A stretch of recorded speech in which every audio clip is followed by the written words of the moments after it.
copy and paste the link. But that means that in theory, they could be listening from now on. Okay.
Okay, so this should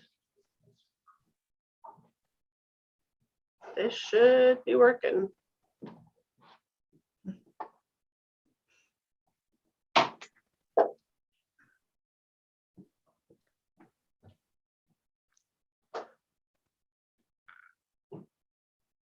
Okay. Close the YouTubes. Keeping the Patreon open.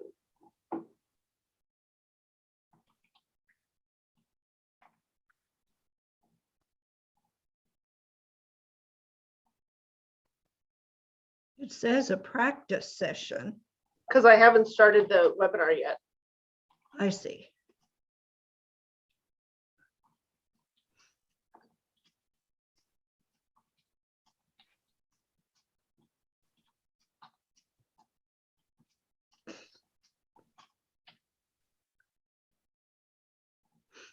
Okay, I am going to start the webinar now. Starting the webinar. Oh, I didn't do the things.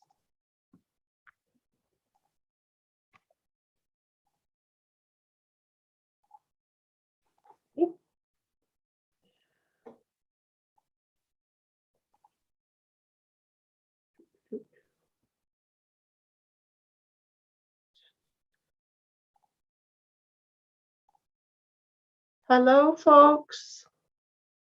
Hello, hello.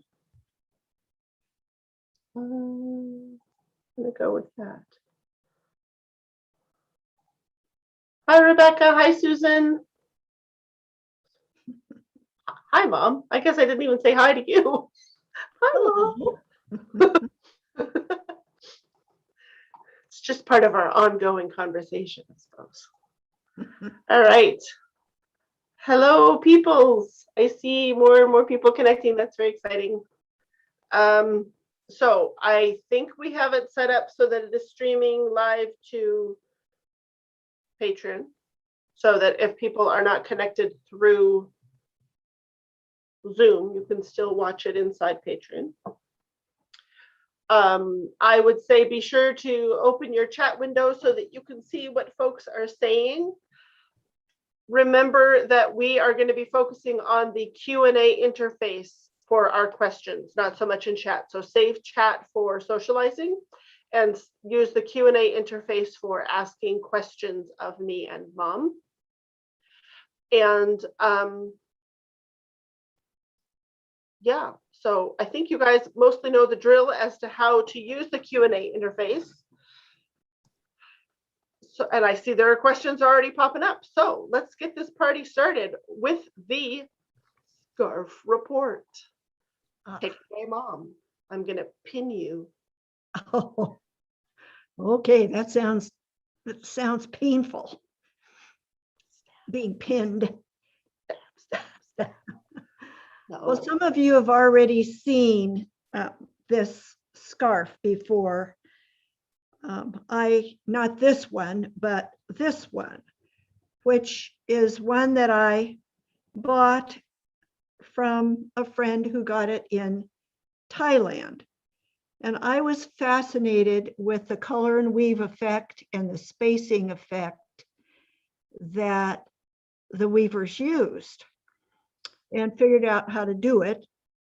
I used 4 shafts. I'm sure they just used 2.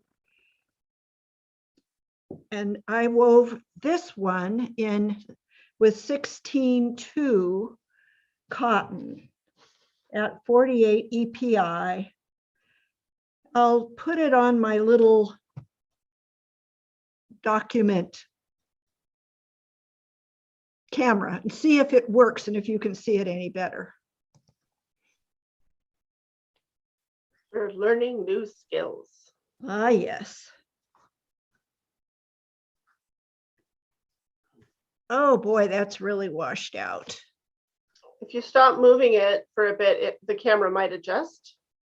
Or you can try clicking on that gray button on the top of the camera and it might just reset itself to.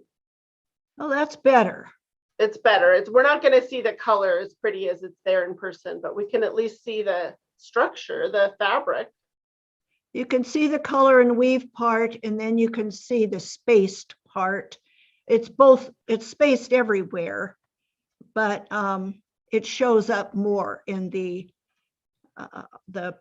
parts that look like white stripes.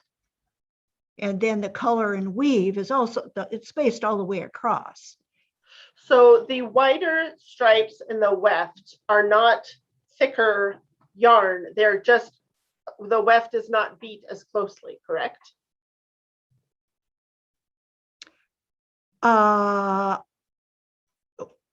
It's the same weft everywhere. It's the same weft everywhere, but the threading in the part that has the wide white stripes, yes, is just alternating blue, gray, blue, gray, blue, gray, so that the gray is on the top and the blue is on the bottom in those white stripes there. It's not really white, it's light gray. But in the color and weave part, it's a pattern. So, and the weft stripes, some of the weft stripes look skinny and some of them look thicker, but that's all just from beat, isn't it? the weft is going across that way, see? Right. So This way. yeah, I get it. And so here, put your finger on the cloth. That, in that area, it looks like there's a taller bit of blue and a taller bit of gray than in the area above it. But all that's happened, yeah, right there. But the difference between this is plain weave. This is just a plain weave shed. And what's below it then? This is they're all plain weave sheds, but this has been spaced out. Right, so you didn't beat it as hard. Well, I actually put little spacers in there to keep them all the same. Okay, but the difference between the different areas is only how many picks per inch there are. Exactly, that's right. Okay. That's true. Very cool. Very, very cool. So is it too floaty in those wide where the picks are few per inch? It will snag. Okay. You have to be a little careful. My black and white one has snagged, fairly significantly in places, but I've managed to pull it, the threads back in pretty well. Okay. The 16/2 is pretty soft, but I don't know where they get that cotton in Thailand. It is so soft, and it's actually not quite this fine. Really? It's a little bit thicker, but it's really soft. So anyway. Well, that part of the world is known for their cotton.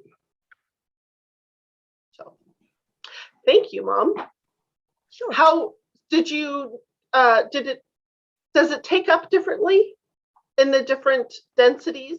Like, it looked like the selvages were pretty straight. Well, they're pretty, yeah, they're a little scraggly. That the selvages are the biggest problem. In the plain weave part, or the part that's beat tighter, it goes out a little bit. Mhm. It's very difficult since you're pulling that, you're just taking the weft up the edge and around those spacers. It's hard to make it look nice. That is the biggest problem. And I notice it's the same on the tie one. Okay, it's just a function of the weave. Yeah, I think if I do it again, if I ever do it again, I might use Holly Haynes, and I know she's on here, Hi, Holly. her fish line system. That might help. Then again, it might make that weft that goes through the thicker part just looser. So I don't know. Would it make a difference if the no, the interlacement is the same everywhere, isn't it? It's only that there's color and weave going on. So it wouldn't make a difference. Okay, I've answered my own question. Okay, very cool. Thank you very much. If you folks have questions about the scarf du jour, be sure to ask them in the Q&A.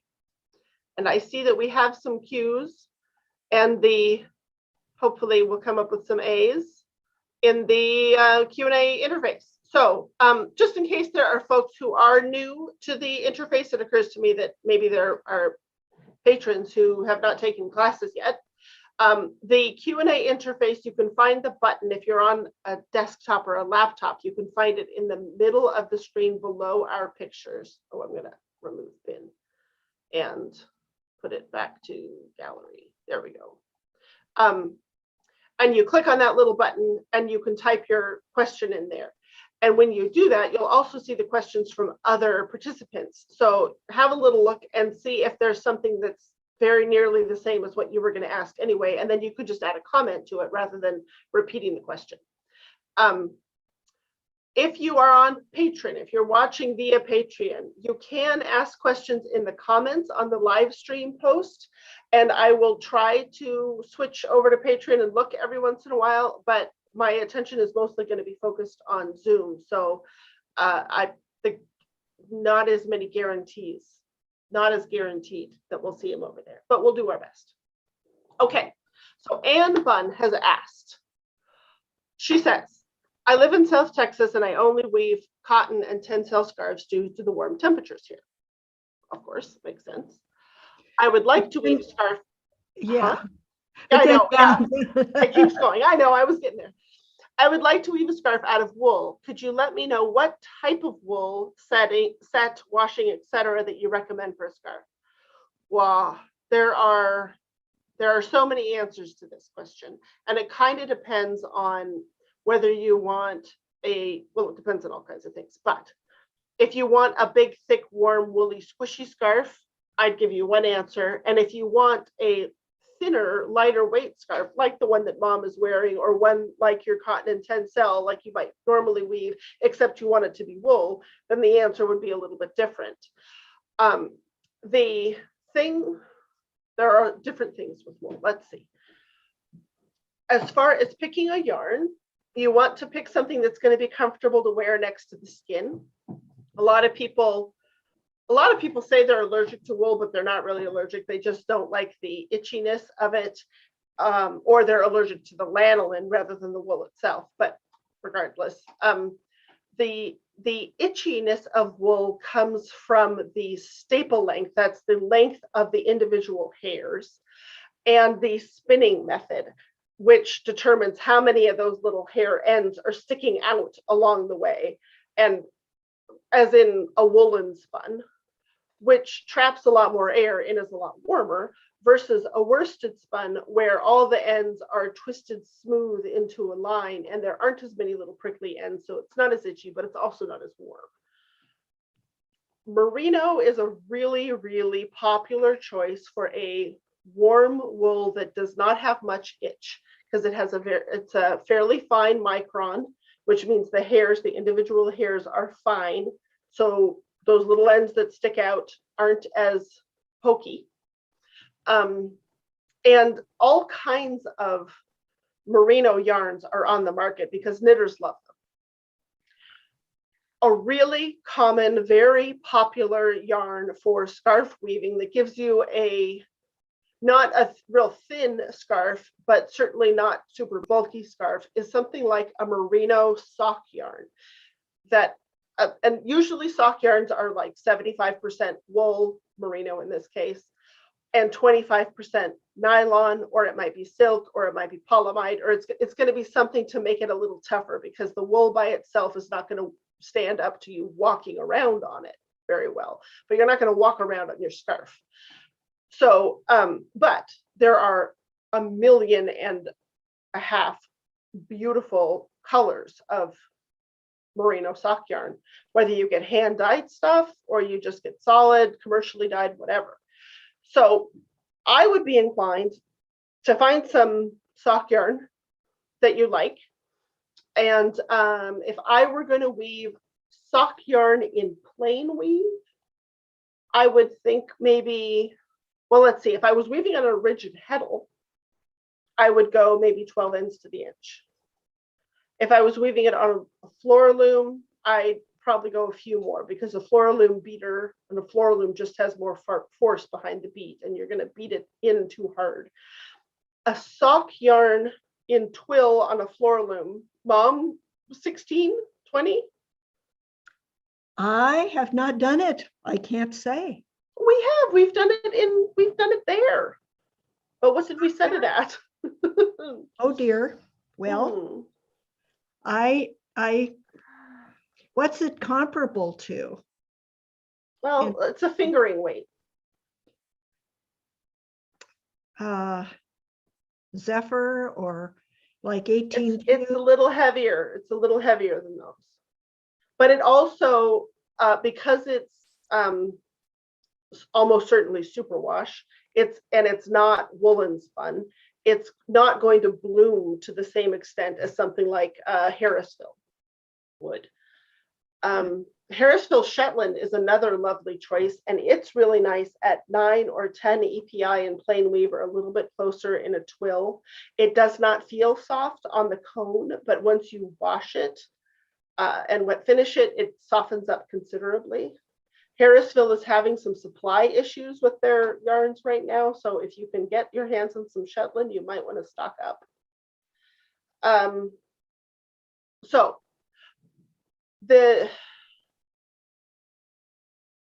let's see. I'd choose a soft yarn, a yarn that you think is going to be soft. You choose a set for it very much the same way that you choose this, well, the same way that you choose a set for any yarn. And you'll find wools in the hand woven master yarn chart, including sock yarns and the Harrisvilles and stuff like that. So you should be able to find something that's a good comparison. And as for wet finishing, yes, you wash it. You with wool, you want it to bloom and you want it to full, unless it's a worsted wool and you're trying to keep it very crisp.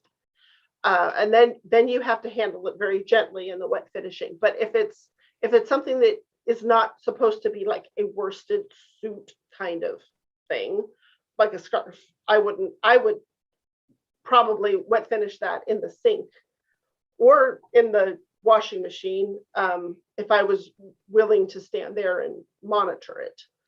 But the sink with hot water, no hotter than I could comfortably get my hand into, just because then I'd burn myself, and a little bit of soap. And you do want to squish it and agitate it a little bit to encourage the blooming and the fulling process, but you want to monitor it carefully, because at some point it will go beyond, oh, this is a lovely squishy warm scarf, to now it's a stiff board, and you cannot go backwards once you've gone forwards to that point.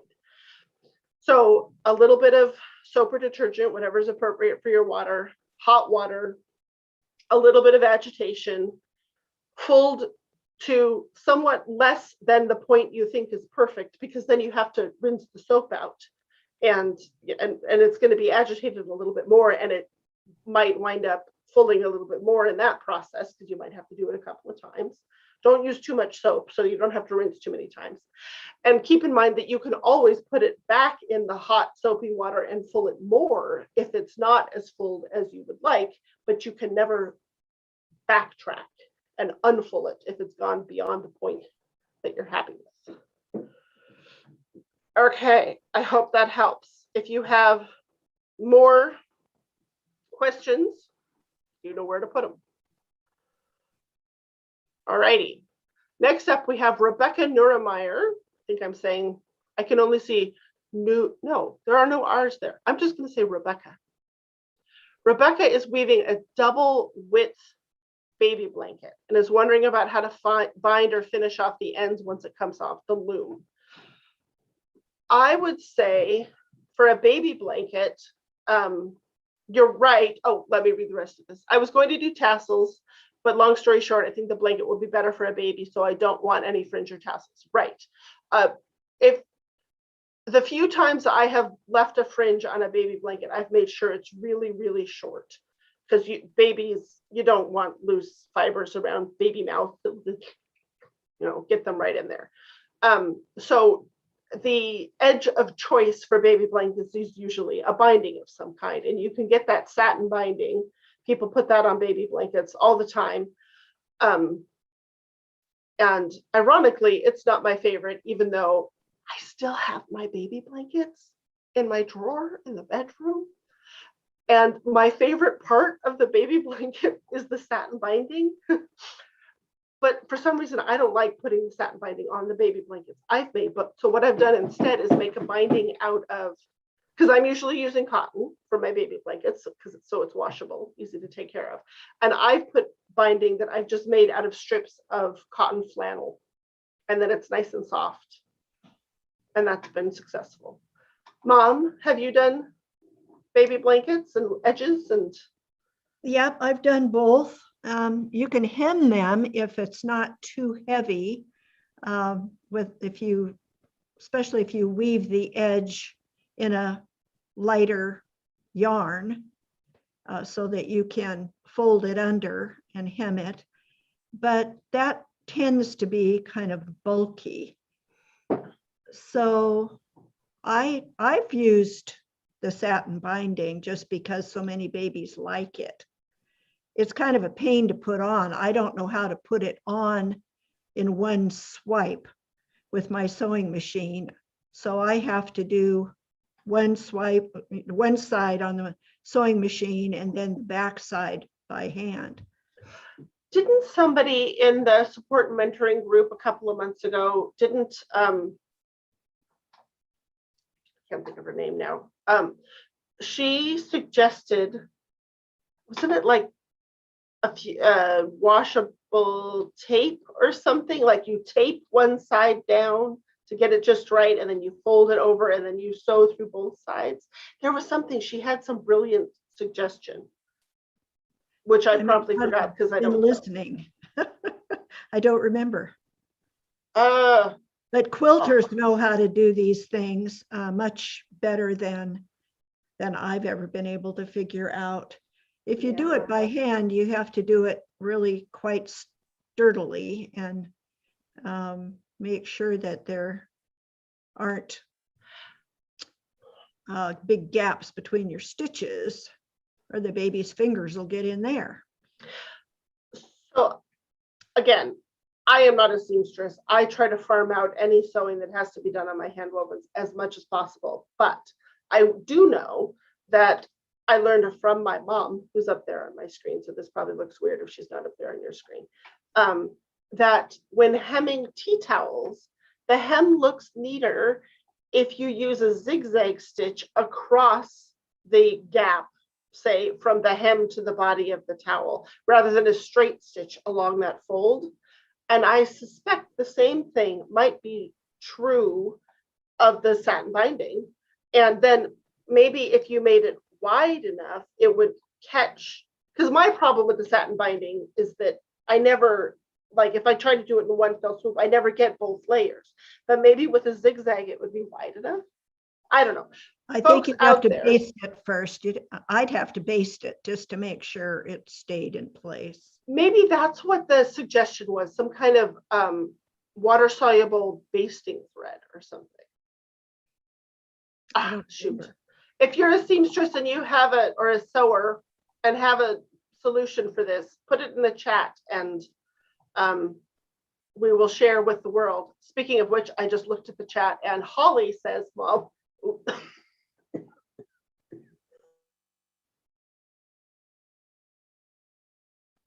Holly says, I think the fishing line might make it worse. I think that's in reference to the selvages of your tie scarf. Yes, yes. So, oops. Okay, Rebecca, I hope that helped. But let's see.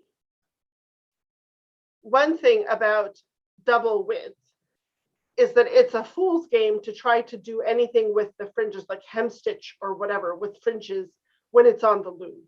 So weave some header before the piece, before you start with your actual weft, something you can pull out. And then at the end of it, weave some more header, take it off the loom, open it up, and then deal with your fringes. If you were going to put fringes on it, like hem stitch or twisted fringe or whatever, don't try to do it on the loom because you'll never get the bottom layer right. It's not worth the stress. Okay. Next, we have Patricia Olson, who says, without floating selvages, should only one thread be in the last dent on each side if threading, for instance, 1, 2, 1, 2, 1, 2 in the reed? I don't. I just put 1 on one side and 2 on the other. Mom, what do you do? Usually that's what I do. I mean, sometimes I just drop a thread if it doesn't change the pattern. Oh, so it would be like 2, 1, 2, 1, 2, 1, 2, 1, 2. Yeah, it would be 2 on each side. But if it's going to change the way the selvage looks, or the pattern in the selvage, doesn't usually, but if it's going to, then I would just have 1. You would just have 1. So I think what she's saying is, would you go 1, 2, 1, 2, 1, 1, 1, rather than ending on a 2? I wouldn't do that. No. Maybe I've misunderstood. But at any rate, yeah, so the verdict is just do the 1, 2, 1, 2, 1, 2, unless, or drop a thread to make the selvages balanced, if that seems like a better approach, or yeah, okay. Donna McLaughlin says, I warp front to back with corrugated cardboard and a Purlington tensioner. I get nice selvages. Overall, I'm satisfied, except that the end threads seem to lose tension as the weaving continues. I'm almost always weighting the end threads or using a shim to even out the tension, or trying to increase the overall tension. Is there anything I can do to avoid this?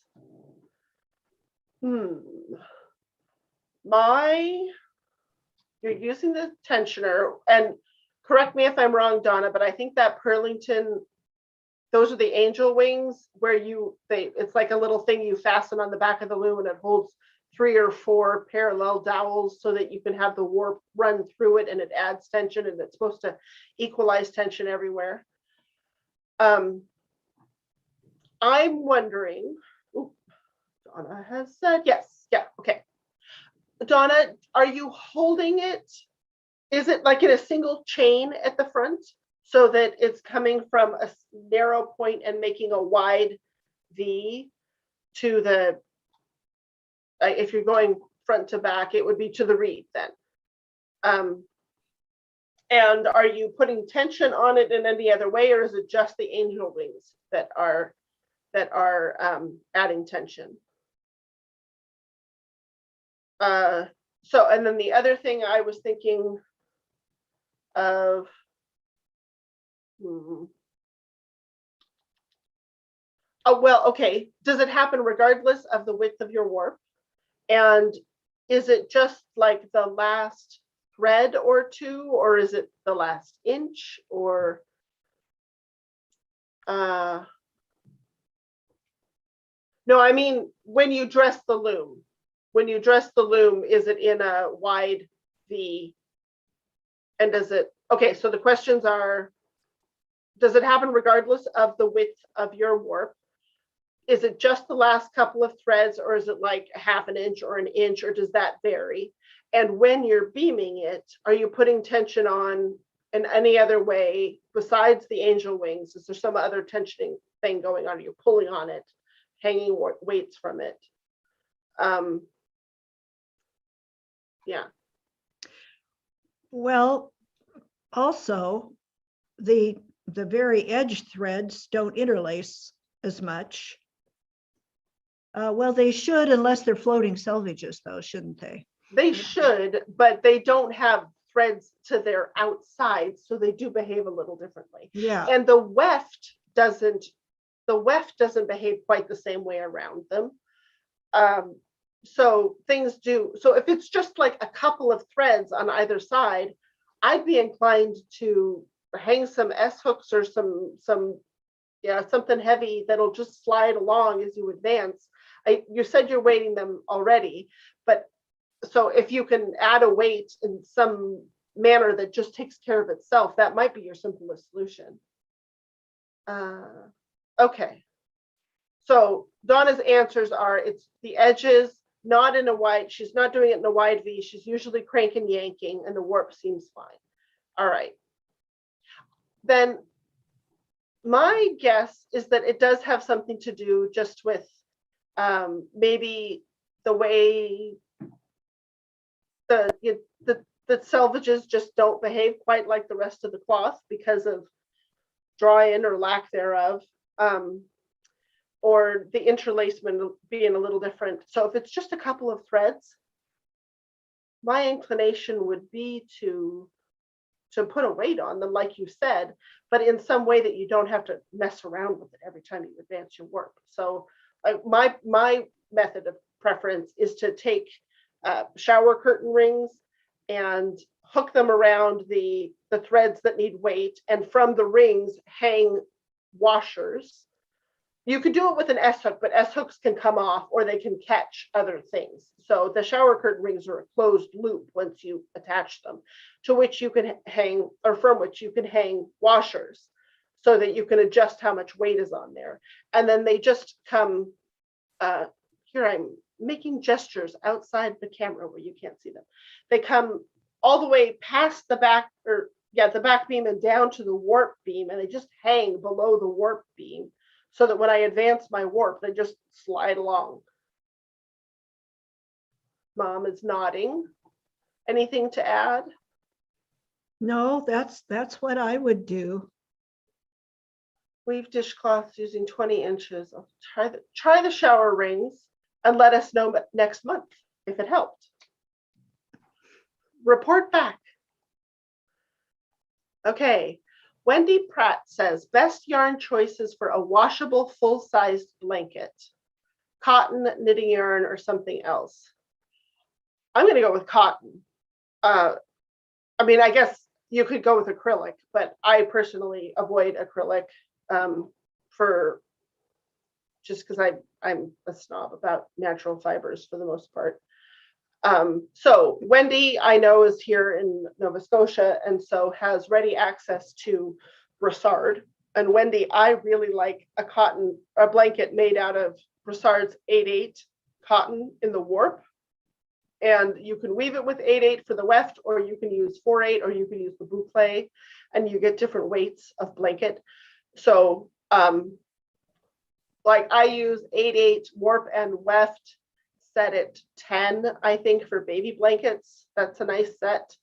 But it's also still good set if you switch to the boucle, which is closer to the 8/4 weight. And then you get a little bit lighter weight fabric. How about washable wool? Yeah, sure, washable wool, but a lot of superwash, machine washable wools will still, they don't just wash like they're acrylic. Over time they'll shrink a bit. You still have to maybe be a little bit careful with them, put them on the gentle cycle or whatever. So it kind of depends on what your reason for wanting a washable blanket is. If it's because you're going to give it to somebody and you don't know that they will even know how to or bother to take care when laundering it, I'd still be inclined to give them something that is just completely washable, like cotton, that they can't really screw up, you know? Yeah. But yeah, washable wools. I know you've done a lot of blankets out of Cascade 220, Mom, but they're not superwash, are they? So they have to be. No, they're not superwash. You can wash them, but you have to be careful after the first washing. It's Yeah. probably better to dry clean them after they've been fulled. And I haven't even, I mean, I have a yarn store, right? And I sell superwash yarns. And even at that, I tell people, well, yeah, the label says superwash, but I haven't put those items through the washer and the dryer to make sure, and done it then, repeatedly to make sure they're not going to shrink a little over time. I wouldn't put it in the dryer anyway. Well, some yarns you can, some. Really? Yeah, my reps tell me, that they have yarn stores who put, weave a swatch out of every single yarn and put it through the washer and the dryer to find out whether it'll work. And some they swear up and down would be fine that way. Yeah, I would maybe do it if I was desperate to have something dried for some particular reason once, but I wouldn't do it regularly. Rebecca is asking, Rebecca Newmeyer. I hope I got that right. At least one of those times. Is asking, she says, I mentioned a special order 11 dent reed. Can you get one from my store? Yes, I got it right. I put in an order. I got the reeds to make sure that I am happy with the quality, the sizing, everything, and they're great. They're on the heavy side. So they're, but I don't think they're any heavier than the reeds I would get from other suppliers. But as opposed to, I'm like comparing them to reeds that I've gotten from Ashford for Ashford's table loom. Those are lightweight. These are not that. You can get them any width, Rebecca, and they can make them any height, but there are a couple of standard heights that are not more expensive. I think if you wanted them a non-standard height, there'd be an extra cost to it. But there are a couple of standard heights, and off the top of my head, I think they're 10.5 and 12 centimeters, but don't quote me on that. If you want to get in touch with me via the Bobbin Tree, Janet at thebobbintree.com, or via my Bobbin Tree web Facebook page, which you can get to at www.thebobbintree.com. It takes you to the Facebook page. You can send me a message there and we can talk. And I'm thinking, I have not yet mentioned it to Mom. Mom, I'm thinking that I might ask amongst our study groups and local Vashon close by Seattle weavers and see if there's enough people to warrant putting together an order to have it shipped to your place when I'm there in the winter.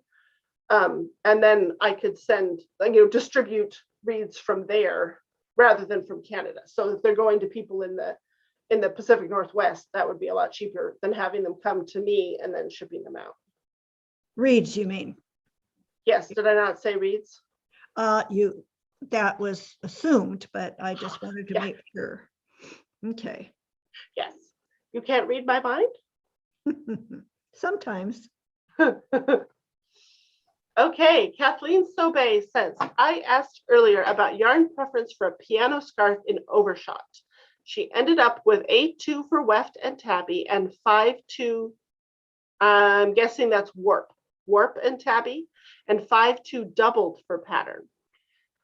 16 ends per inch, but it's about 12 picks per inch. It's working out beautifully so long as the 45-degree police don't come and get me. Well, there are none, so you're safe.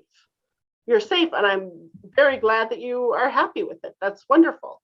If you wanted to get closer to square, to 16 picks per inch, you could not double the 5-2 and just use it singly. And but if you are happy with the way it looks, then by all means carry on and do exactly that.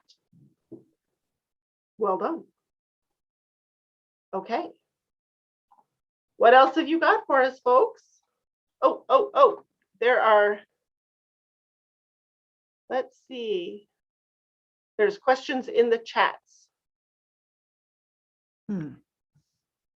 There's somebody is speculating about a woven edging like a Philippine edge. I'm guessing maybe that would be on your tie scarf. I don't know. Oh, but the blanket, I think they were. Oh, yeah. Right. Right. So the Philippine edge, that's like a rug finish, I think, or you can use it for a rug finish. Yeah, that's one thing you could do, like a little braided edge. And what happens then is that there's like a braidy, weavy bit that goes all the way across the bottom and one tassel that comes out from the corner on either end. That would make a nice finish. Aha. In relation to the satin binding, Anne Bunn says, I have friends who use the basting thread that disappears in the wash, and it seems to work great. That's what I was thinking about. Well, and someone else is talking about Wonder Tape, which sticks things in place before sewing. Now, who is that from? I can't tell who that is from. I don't. Oh, that's from Yvonne. Oh. Yvonne Ellsworth. Oh, so, okay. I haven't gotten down there yet. I'm working my way through the chats. Ann Stouffer says, are the outside threads the floating selvages? I'm not sure if this is in relation to the question about how you would thread a sleigh, or if it's related to the question about the outside threads getting loose. So I'm going to answer both ways. Let's just go that way. In the first instance, the question was, when there is not a floating selvage, what do you do? Do you make sure that the outside thread is by itself in a dent? And the answer was no. We would put 2 and 1 dent on one side and 2 and 1 in the dent on the other side. In the context of my outside threads get loose, the front to back warping with the angel wings. Yeah, if the outside threads that are getting loose are floating selvages, I'm guessing that that's not the case, because she mentioned that she weighted them, but she'd rather not weight them. And if they're floating selvages, you pretty much have to weight them, at least after the first little while, because they just won't hold tension. But Janet, the question is, are the outside threads the floating selvages? So this sounds to me like, what are floating selvages? Question. Okay, I wondered about that too. So no, the outside threads are the selvages, but for some structures and for some weavers, all structures, if you take your selvage, your outside threads, and you take them out of the heddles, so they go straight from the back beam through the reed tied to the front beam, they travel along with the warp, but they don't go up and down with the threads because they're not through a heddle eye. That means they kind of float in the middle. They float in the middle on a counterbalance loom. They don't float in the middle on a jack loom. They're just ever so slightly higher than the bottom of the shed. And on a jack loom, it is usually a good idea to lift them up somehow so that it's easier to get under them. But they're called floating selvages because they don't go up and down. They are never at the top, like in the top layer of the shed or in the bottom of the shed. They're somewhere in the middle, and you weave around them.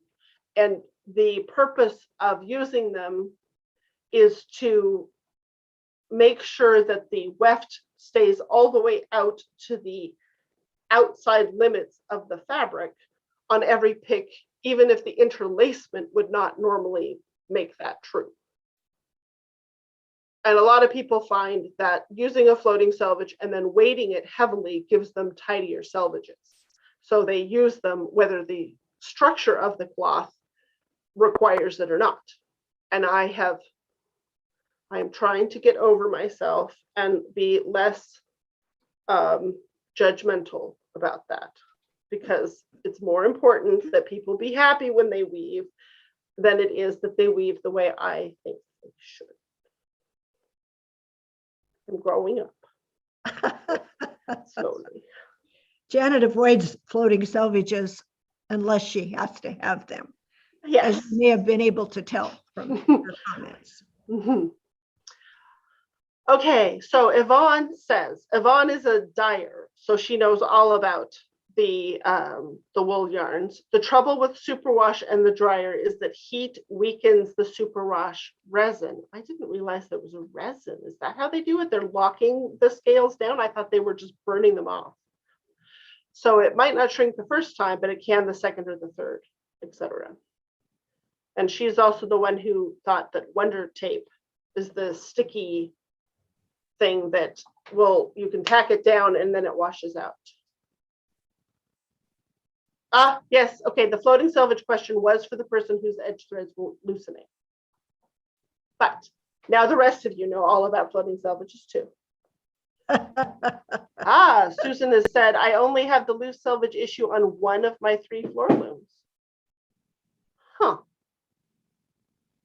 Yeah, she says they're all sectionals, and I suspect it relates to the floppiness of the edge sections. The flop of the edge. Yeah, if the sections aren't really flat in the section, the outside of them can get looser. I've had that problem. That is not fun. Oh, okay, let's see. Somebody is just, no, attendee can chat with everyone. So Anne is pointing out that the chat is defaulting to send messages only to hosts and panelists. And so if you want it to go to everyone, you have to actually choose to send the chat to everyone. And I have not made any changes in my setup. So that's probably some new and improved thing Zoom has done. So that's why you're not all seeing each other's chats. I have set it so that attendees can chat with everyone. That's the default, but just keep an eye on that. Okay, there's a question in the Q&A interface. Kathleen says, if you were going to get a 16 shaft table loom, which would you buy? Well, who makes 16 shaft table looms? Ashford does, don't they? Let me check.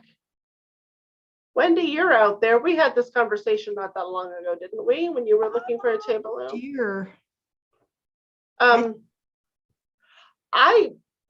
It's not the question that you asked, but when I finally decided I wanted a table-like loom with a whole lot of shafts, I just went straight for the Louette Magic Dobby, which is a Dobby. It's 24 shafts, but it's a table loom that you can put on a stand and treadle too, if you want. So it's got either the treadle or the table loom lever, and it has 24 shafts, and it's about the same size or even smaller than most 16 shaft table looms, but it's a Dobby. So if Dobby is not of interest to you, then that's a red herring. And if it is of interest to you, then it's a pretty sweet little loom. You can get it either manual or electronic. Okay, let's see. I'm going to Ashford. No, my supplier. Products. Weaving looms. Come on, baby. Acadia's on. Yes, they do. Ashford makes a 16 shaft. I don't believe the Jane is available in 16.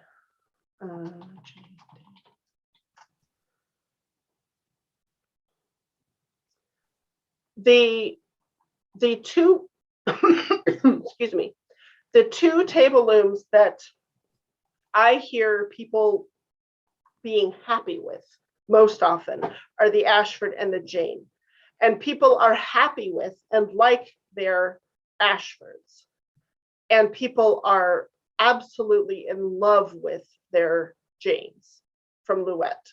So like 6 or 7 out of 5 stars, but it's more expensive. So you just have to kind of decide whether budget is more, what your priority is, budget or ease of use or whatever. For the price, the Ashford is a really good loom. I'm not sure if the Jane comes with more than 8, if it can. It looks like no. So for 16, that's out. Trying to think who else makes a table loom with all those shafts. I've woven on a Leclerc Dorothy with 12 and would not recommend it. I would run screaming from Dorothy's, unless you got one with, there's somebody else who does aftermarket replacement lever things for Dorothy's that makes them much more palatable. The newer Broussard table loom, the Voyager, is better than the Dorothy, but I still wouldn't choose it over an Ashford or a Jane or Louette. Anybody out there know who makes 16 shaft table looms? Meanwhile, Anne is asking if the Magic is electronic or mechanical. Mine is electronic, but you can get them either way. They come, you buy the loom and then you buy the Dobby box to go on it, and you can buy either a mechanical box or an electronic box. Anne is asking because she had a very bad experience a while ago with AVL's CompuDobby 3. There are rafts of happy AVL owners out there, but I have only interacted with a handful of AVL owners, and there have been, in most cases, they've had issues either with the software or the loom or the whatever. I thought I wanted an AVL loom when I grew up. So for 20 years, that was like my dream loom. And then I had the opportunity to buy one, and bless her heart, the woman who was selling it let me take it and set it up and use it for 6 months or so before I committed. And boy, I'm glad I did, because I did not like that loom. It was a CompuDobby 1, right? So it was an old one. So you can't use my experience to judge the new looms. And it was the big production loom. And the main reason it didn't work for me is because I am not a big production weaver. So, it was just the scale of everything was not right for me. One of the little workshop looms might have been perfect. But one thing about it is that the Dobby box was loud. It was loud. And my Louette Magic Dobby is it's quieter than my husband's laptop, because the fan in that thing is so loud. You can barely hear. In fact, I took it to a workshop I was teaching beginning of this month, yeah. And I had left a little note on it, go ahead and try the loom if you wake up before me in the morning.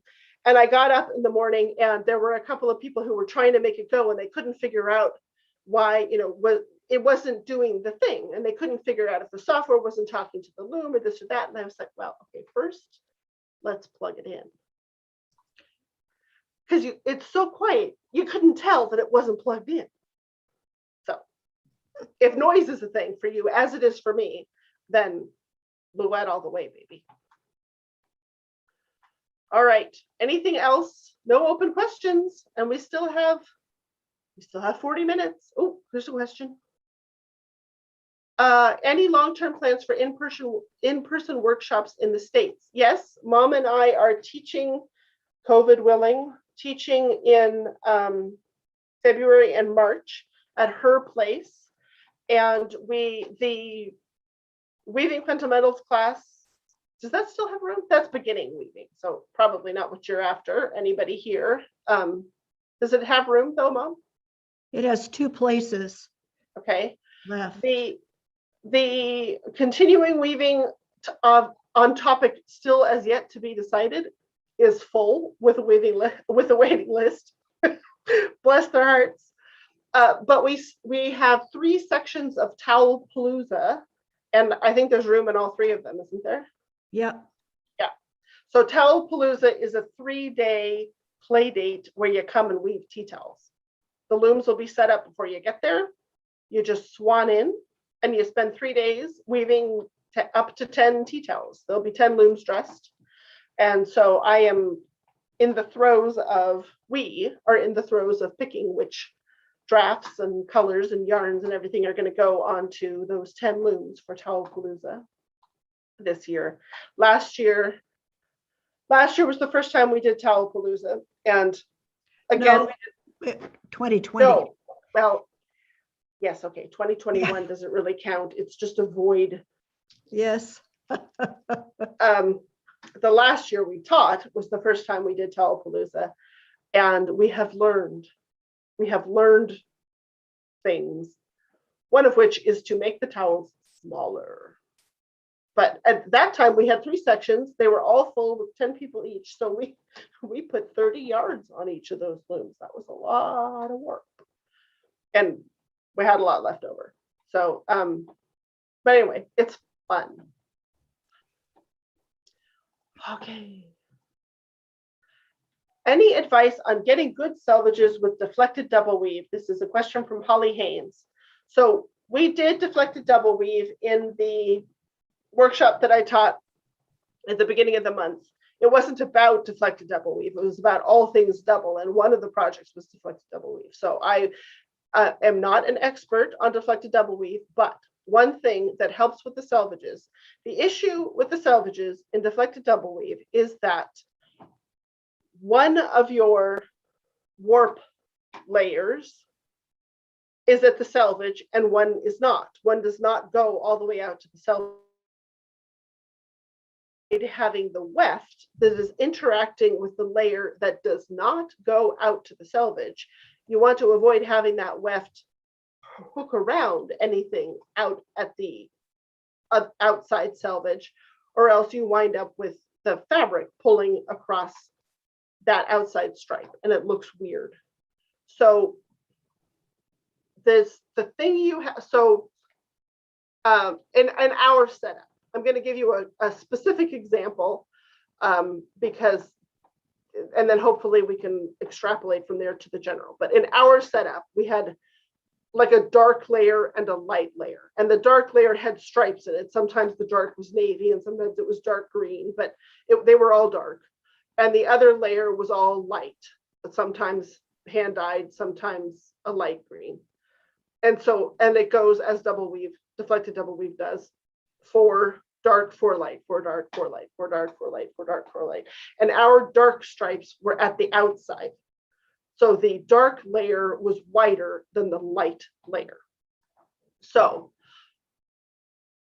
when you finish weaving a light stripe and you are about to weave the dark stripe, so that's the outside layer, you have to look and see whether the dark weft is going to go over where it floats, whether it's going to go over the light layer or go under the light layer.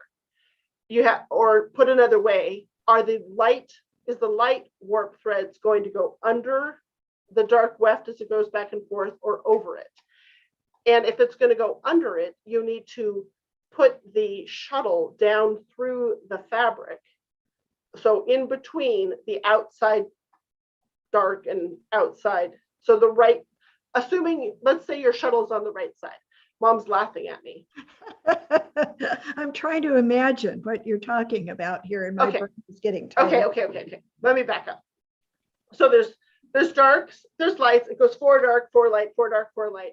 And with deflected double weave, typically those stripes are 4 ends wide, and your weft stripes are 4 ends also, or an even number of picks and ends. So if it's an even number of picks, then if it starts on the right, it will also end on the right, because you go right, left, and then it's waiting for the next one, for its next turn. So if the warp threads that it matches are going to be traveling underneath the weft coming up, you need to put the shuttle down between just to the inside of the outside dark stripe, so that the shuttle and the weft will be in the right place when you pick it up the next time, to not wrap across the dark stripes. This is not really a thing I can explain well in hand space. I wish I had a loom and I could take pictures and say, this is what I'm talking about. However, I do not, but Natalie, I can't think of her last name. Why can't I think of her last name? NatalieWoven.com is her website. And her last name will come to me shortly. She weaves amazing deflected double weave, and she has a lovely website. And on her website, in addition to her beautiful cloth, she has like little PDFs. I don't know if you call them monographs or what, but PDFs on weaving deflected double weave. And there's even a little video on how to deal with deflected double weave selvages. This thing that I am doing a very poor job of explaining in the air, because she's got the camera pointed at the cloth and she's explaining it right there. So if what I just said makes sense, then wow, that's amazing. And otherwise, I would check out NatalieWoven.com and her little videos. Drummond, Natalie Drummond, that's her last name. We are hoping, I am in talks with Natalie to get her to come here to Cape Breton to teach a class next fall. I'm very excited about it. Alrighty. No, it's not Madeline Vanderhoot. It's Natalie Drummond. Actually, Madeline does have an article. I think it's on the Handwoven website. It's in the latest issue. Oh, sorry, I interrupted. What were you saying? Well, there was an article on the Handwoven website about selvages with deflected double weave, but perhaps in this issue, there's even more information about it. She has a project in this issue. I don't know if she's talking about the selvages, but there's a project in the issue that just came out. Okay, I'm going to just take a peek over at Patreon and see if anybody left any questions over there. I don't see any. I hope that means that everybody is connected to Zoom. All right, we got 30 minutes left. If there are no questions immediately, I totally forgot that I was going to, after Scarf Report, do a book report, which I will carry on with if there are no questions, and there aren't. So, okay, I'm going to tell you about the library book I got. I went to Halifax last weekend with a friend, and I had never been in the new Halifax Public Library, which is a beautiful, big building with all kinds of space, and it's just a very wonderful facility. But they have a very sad little weaving section. And there was only one book there that caught my eye. So I checked it, and there were a couple of projects in it in particular that I was intrigued by. So I checked it out because I determined that I asked, and I could check it out from there. Halifax is 5 hours away from here, but I could check it out there and return it to my library at home. So, and then I got back to the hotel room and looked, and turns out I've actually had this book and sold it from my store, and I'm out of stock. So, and I didn't keep a copy for myself, darn it. So I have to resign myself to the library copy. But let me share. Oh no, that's over here. Start video. And it's upside down. That's excellent. Okay. Unfortunately, the sticker is right across there, but it's favorite Scandinavian projects to weave. And there were a bunch of projects a few projects in here that particularly that I noticed that I was interested in. But the one that made me check it out and take it home was, where is it? It's this striped hand towels, which are just plain weave with some floats. But I don't know if you can see this. If I zoom it in, they have these little tabs woven in right smack in the middle of the towel. The towel is square, and these loops are in the middle of the square, the center of it, center of it. So they do that. You see these stripes? This is a tiny little warp that is not beamed along with the rest of the warp, so that when you get to the midpoint, you can weave about 2 inches just on that tiny little stripe in the center, and then pull it all up, pin it to the fabric, and start weaving across the full width again. And I am most intrigued. I want to try that. Anyhow, I looked at those, and oh, here's a better, bigger picture. I wanted to try it and see maybe if it would be an interesting thing to do for Towelpalooza. But then I also saw these guys. This is a color and weave on 8 shafts. And I really was intrigued by it too, but I wanted to add more color to it. So I started playing around with colors and came up with this kind of a thing. Can you see Fiberworks on my screen, Mom? Yep. Okay. So this is one that anybody who comes to Towelpalooza may well see. And it's got these little squares on the front, but because I did something different with the colors than in the, oopsie.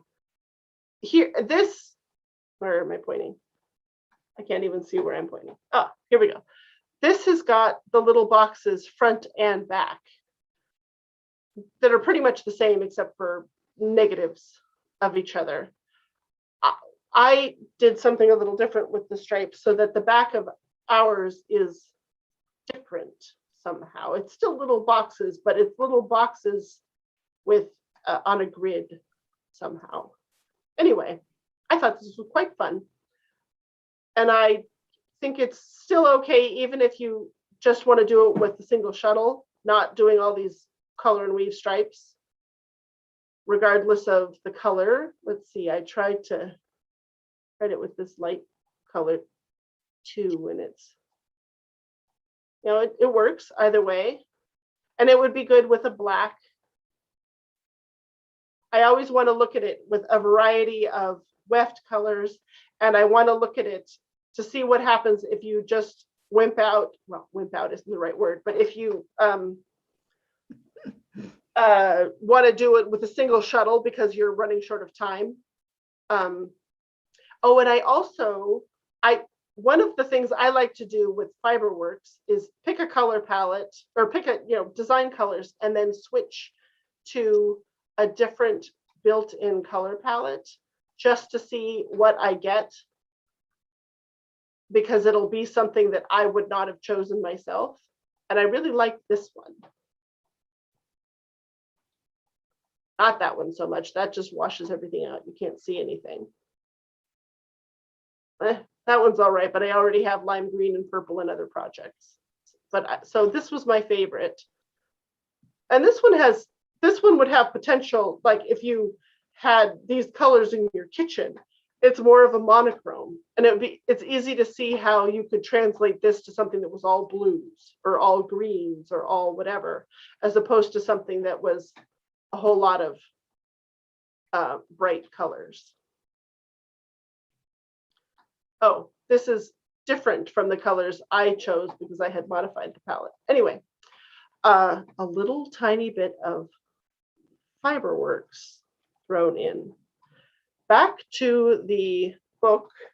It has other interesting projects in it. A lot of things with codlin or cotton, or geez, this is like grass or something. I don't know what it is. Weft, cotton, rug warp. Oh yeah, rag straw. So if I were getting a copy of this book for myself, it would probably be in order to have a reference where I could look up an appropriate set for linens and codlins that I don't usually use. And here's another spot where they did a funky little thing by turning the shuttle around inside the selvage and then having a separate little butterfly of weft, they created a little handle to hang this towel from. Anyway, that's this book. And the author is, oh, that's hard to see. Tina Ignol. I'm sure I'm not saying it right. But I liked it. Okay. I'm going to turn that camera back off and go back to the Q&As.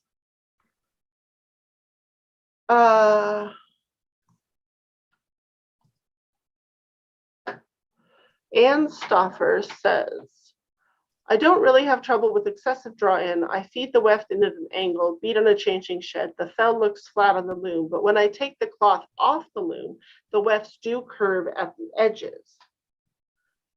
Do you mean, okay, the cross grain of the fabric is not straight at the edges. So is it like a smile? Like it kind of tips up at the outside corners?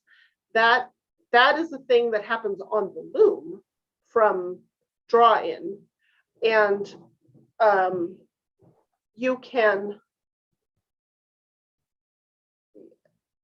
it can be more pronounced when it comes off the loom than when it's on the loom, especially if you do something at the front to try to pull those outside things forward.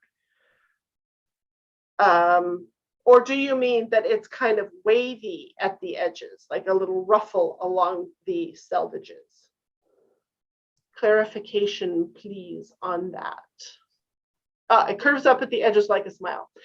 So that is usually a draw-in thing. And it happens because you get draw-in at the sides, and therefore, say the center of your cloth is 10 ends per inch, picking a number out of the air. If the warp threads are closer together at the outside than they are in the center, as they become when you have draw-in, then maybe they're 12 ends per inch there, or 13 or 15. And so the same amount of force that will pack the weft in to the center can't pack it in as much out on the edges because it's denser. The warp is denser. If that is the situation, then ways to reduce your draw-in, you've already talked about putting the weft in an angle and changing on or beating on the changing shed. All of that's good. It could have something to do with how much you're pulling the weft against the edge of the cloth. Or, Mom, you got any ideas? Reducing draw-in. Yeah. Well, I find using an end feed shuttle can help. Temples. A temple can help. It's awfully easy to get your oops, goodness, this to get your angle in, but then when you beat, to pull out the extra. Yeah. And so if you work really hard at making sure that maybe when you pull your shuttle across, then don't pull on it, just let it be relaxed over there so that the thread can go up and down in the warp. Yeah. One thing that can happen is that you throw your shuttle and you get this nice angle, you're holding the shuttle in your receiving hand, and then when you reach forward to grab the beater, you pull it all forward with you. The beater and also the hand that's holding the shuttle, and so you've pulled the angle right out. So one thing to watch for is that when you're holding, let me move over here, you're holding the shuttle here and you're beating, lift the shuttle up and let the beater pass under it. That's a point at which some people lose their angle. So it's something to watch for. Mm-hmm. It's fascinating if you can ever set up like your phone or a video camera or something to take a little video of yourself while you weave. It is fascinating to see the funny little things that you do that you have no idea that you did. Now And then she said that her fell line is straight while she's weaving. That's a little bit mystifying to me. it is. Why it should be straight when she's weaving and then curve when she takes it off the loom. That, Yeah, I'm trying to think. so I'm not sure why that should be. Unless there's a difference in the tension on those threads, but I once wove, my guild has a 90-inch wide loom, and it takes 2 weavers to sit there. And what you each have your own set of treadles, and the one on the right throws the shuttle, and the one on the left catches it, and then you both beat me back again. And we had issues with, I can't remember if it was tension or draw in or what. And I was like a brand new weaver, so I was not going to make any assertions myself. But I was weaving with somebody who, it was her coverlet. And to deal with it, what she was doing was packing stuff around the front beam so that when, like, if it got loose or it tipped forward, she'd put stuff underneath the cloth on the cloth beam. But that just meant that the circumference of her cloth beam was getting bigger and bigger and bigger on the outsides, but not in the center. And so as we were weaving, the fell was pretty straight, but when we took it off the loom, the starting edge of that coverlet was straight, but the end of it was a big curve. It was several inches longer at the selvage than it was in the center. So, I mean, if you happen to be doing that, don't. But maybe, I wonder if there's anything that could somehow be doing that inadvertently, like little bits of, I don't know, weft getting in there. No, it shouldn't Or be the enough to make a difference. packing on the back, if it got thicker in the middle somehow. If it was thicker in the middle, then the threads would be shorter at the selvage, and therefore they would be tighter. And so it would curve the other direction. Well, she'd notice it while she was weaving. You would think, yeah. Yeah. Oh, it's a mystery. Yeah.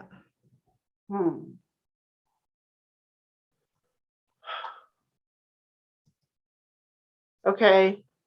So sounds like most of our, maybe it's are not it, because she's watched and she knows she's not pulling the yarn out. This is the sort of thing where I wish we could just sit down at the bench with you, because darn it, I don't know what it could be. Are they curving a lot or just a little bit? And is it always, no matter what your structure is? Or is it like when you've got lace with a plain weave selvage, because that would do it. But something tells me that would not be a mystery for you. Anne has asked, what fiber and size are you using in that turquoise towel? Do you mean the little square one that from the color and weave one? Probably we'll use 8-2 cotton.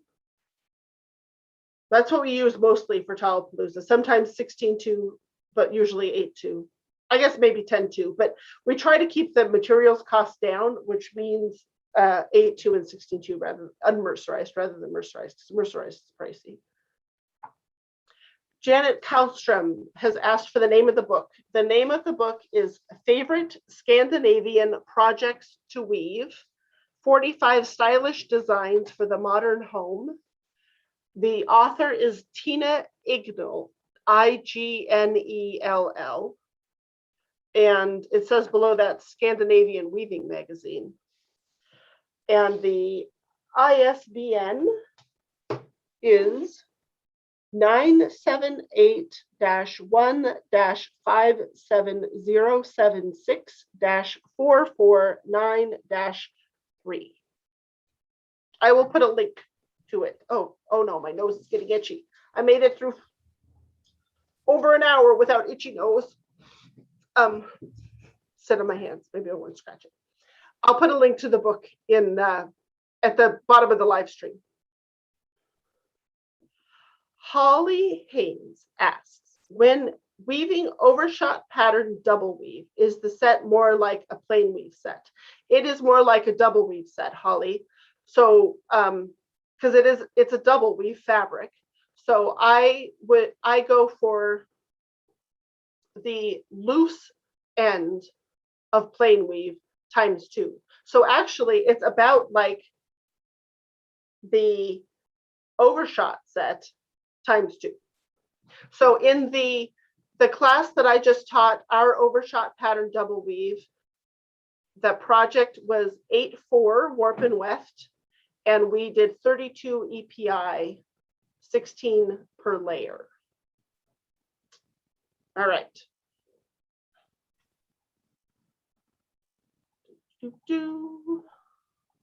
Patricia Olson says, can you discuss electric bobbin winders versus hand? Recommendations on either?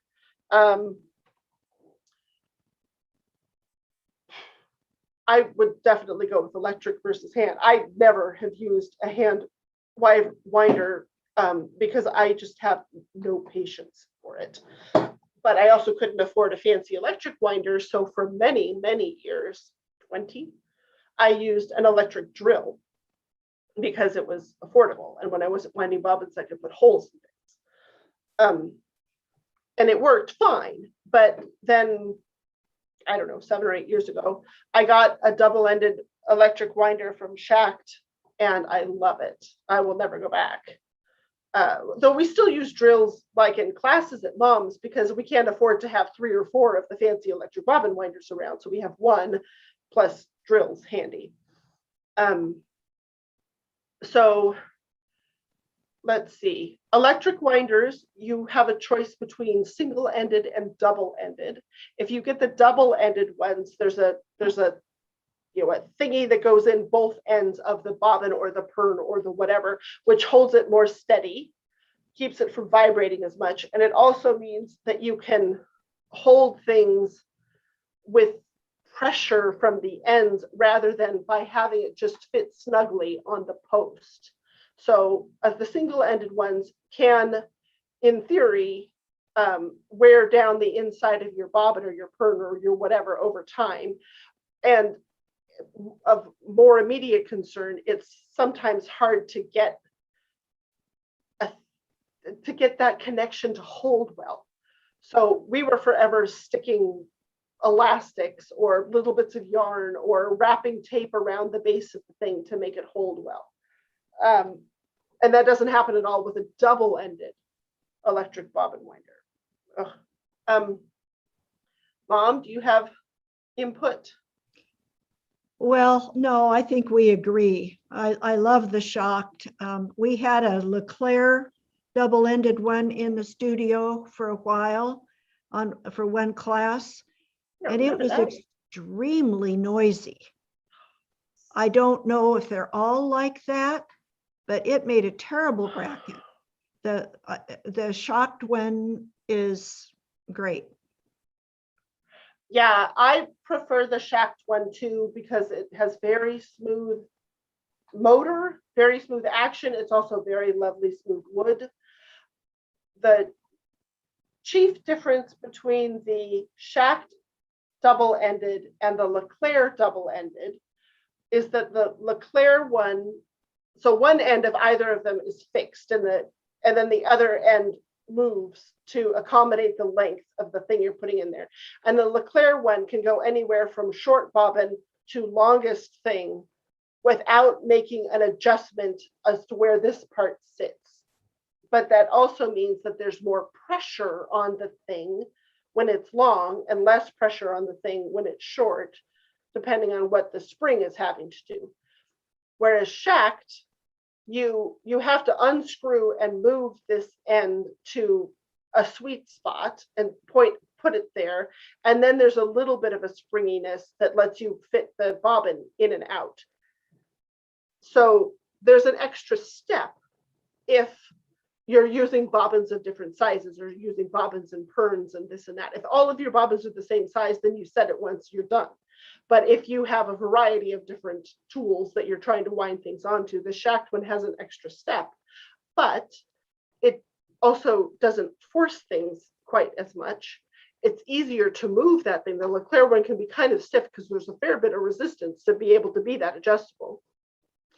And the shacked one has really big round ends that come to a point that mean it can fit into any size orifice up to almost an inch across, including the cardboard spools that are in the center of, for instance, a brassard spool of yarn. Whereas the Leclerc one has a narrower little pointy thing and then a rubber flange. And I was just using one a couple of weekends ago to try to wind onto those cardboard spools, and it was noisy. The whole thing shuddered. It was possible, but not pleasant. So I like the shack better. But they are pricey. Yeah. Well, the Leclerc one's not cheap either, though. Oh, okay.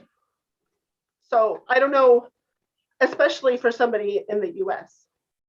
So I don't actually know how much they are. I'd have to look it up to do a comparison. But they're both fine. The Leclerc one is fine. The shacked one is lovely. It's kind of like I was saying before with that people like their Ashfords and they're very happy with them, but they don't rhapsodize over them the way people rhapsodize over Louette Jane. People will rhapsodize over their shacked winders, but the Leclerc ones are just fine. So it just depends on where your priorities are, budget or rhapsody. What else was I going to say about that? I don't know. It's gone. Anne has weighed back in with her smile on her fabric. It's not a huge curve, but it's with horizontal stripes, it's noticeable. Happens consistently, but it's worst on plain weave. Use a corrugated roll on a spacer on both cloth and warp beams. Aha, I wonder if that's it. Corrugated stuff squishes more easily than paper or sticks or green or something like that, especially if there's a lot of tension on it. The little corrugations will scrunch down. So and it could try using a different one, a different packing material and see if that helps. Yeah, or try not putting it on the cloth beam and only on the warp beam if you love it on the warp beam. I have always been very skeptical of corrugated roll for beams, but whenever I say that to somebody who uses them, they say, oh yes, but for me it works just well. Great, I've had them forever, they don't collapse, it's all just fine. So, I think you get used to the thing that you're used to, and you learn to make the most of the things you have available.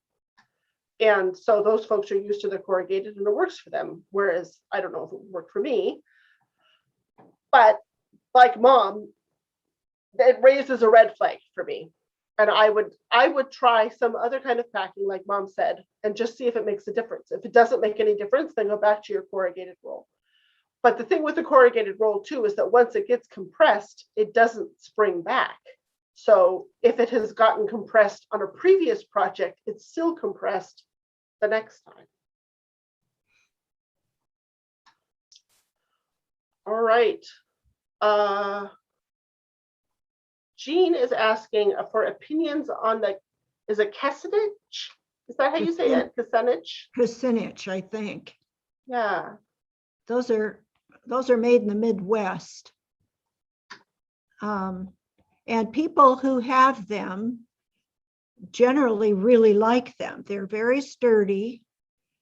I've never used one. They're not available in this neck of the woods much. Yeah. But it says treadles are hinged in the back and not in the front. Well, I think that's nice. That's the way a Maycumber is too. And it doesn't put as much stress on your legs and hips as if they're hinged in the front. I am looking though at pictures of Kucinich looms, and all of the ones that I see on the interwebs are hinged at the front. Oh, really? Yeah. Because she says hers are hinged in the back. Right, which makes me think that maybe you have a different model from the pictures that I'm seeing, or maybe it's not assembled the right way, or maybe you've got some aftermarket modifications to it. Could be any of those things. I had somebody in my overshot class, not departures, but the one before.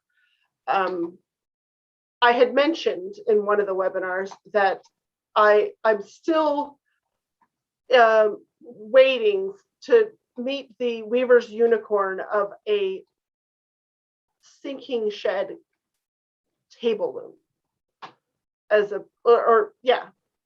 opposed to a floor loom or something like that. And one of the weavers said, "Oh, well, I have one."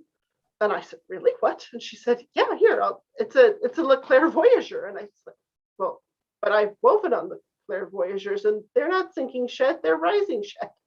Turns out that when she bought it, all of the levers were flipped to raise all the shafts, and she just left them that way and then lowered them when she wanted to make a shed. So she had turned it into a sinking shed loom, which I think is fascinating. And now it occurs to me that maybe all table looms could be sinking shed if they wanted to be.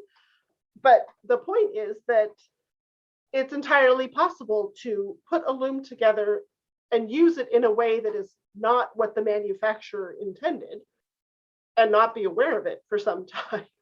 If it's working, then what difference does it make?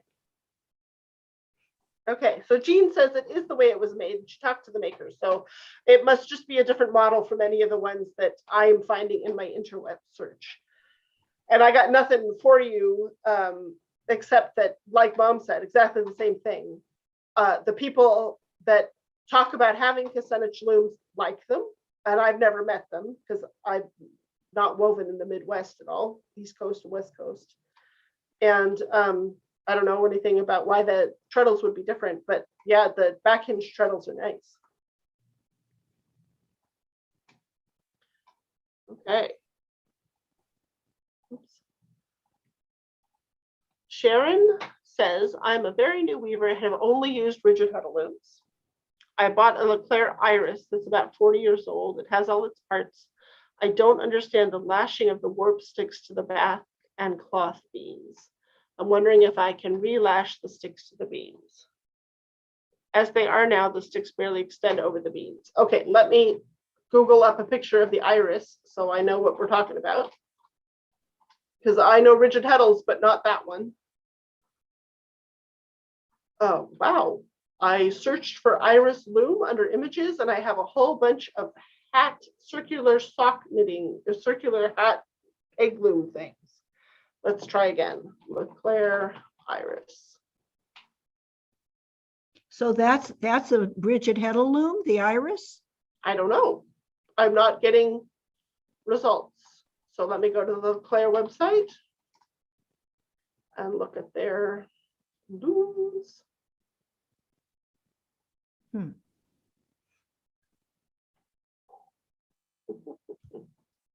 Find Iris. There it is.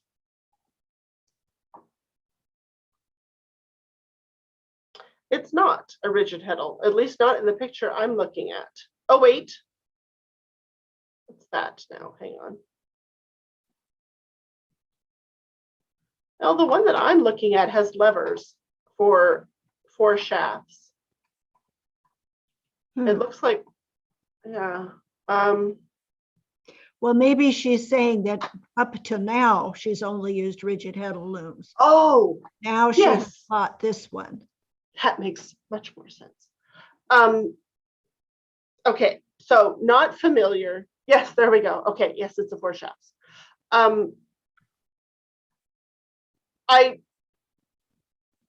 Without seeing a picture, I can't tell you anything specifically about this loom, but I can say by all means, if the things are not where they need to be, then take them off and put them on there correctly. It's your loom. Make it work for you, make it work for you, rather. The sticks barely extend over the beam. So the sticks, the warp sticks, I'm guessing you mean the apron rods, what we would call the apron rods, the thing that you tie the warp onto in the front and the back. If they barely come up over the beams, then yeah, add longer cords so that you can get them.